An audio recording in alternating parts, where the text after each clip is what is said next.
Na pagode. Na pagode. Ina pagode.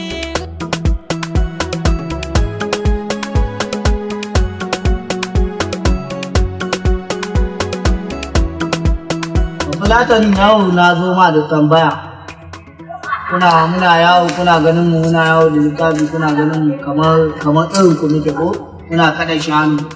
Yau idan ne ma tambaya ka amsa tambaya zan baka naira 20,000. Idan ka bani amsa kai tambayar ni ma na amsa za ka bani kuɗi. Ka yi da wannan? Na pagode. Na pagode. Ina pagode.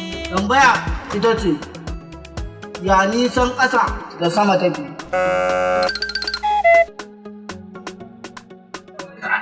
Aradu Allah ne da ba sani ba. Ba ni 5,000. Me ka ce? Ba ni 5,000. 5,000 ba. 5,000. Duk shanun da kake kana da ba ni. Amma kana ji, ni ma zan ma tambaya guda. In ba ka sani ba za ka bani 20,000. Ka yarda? Zan baka. Duka. Littafin ma baka iya ba wannan ai ba su cika ba. Zan cika ma daga baya, muna nan zan cika. Za ka cika? Za cika. Wannan tambayar goma ma za su. Yana tuna.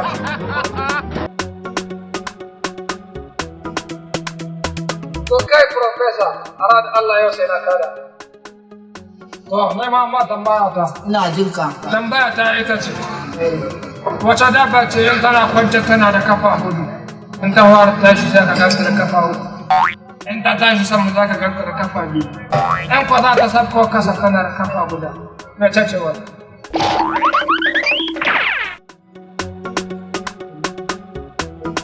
An baka sani ba ni 20,000.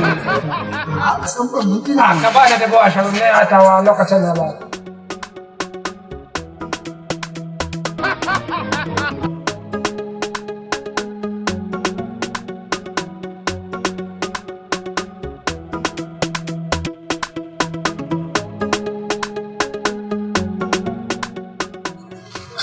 Ba ka lissafa sun cika aradu Allah ka ce kai ɗan yaska ne baka san fulani ma akwai kwanya ba yau ko sai na je raka kowa ya ji labarin naka da farfesa sai an jima na ta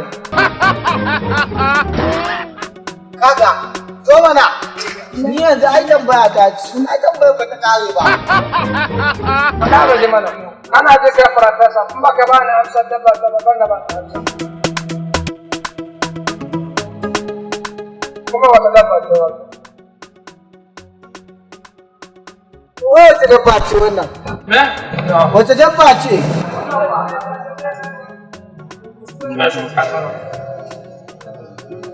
Ta me ce wannan? ta ne ma ba san dabba ba Wai Allah!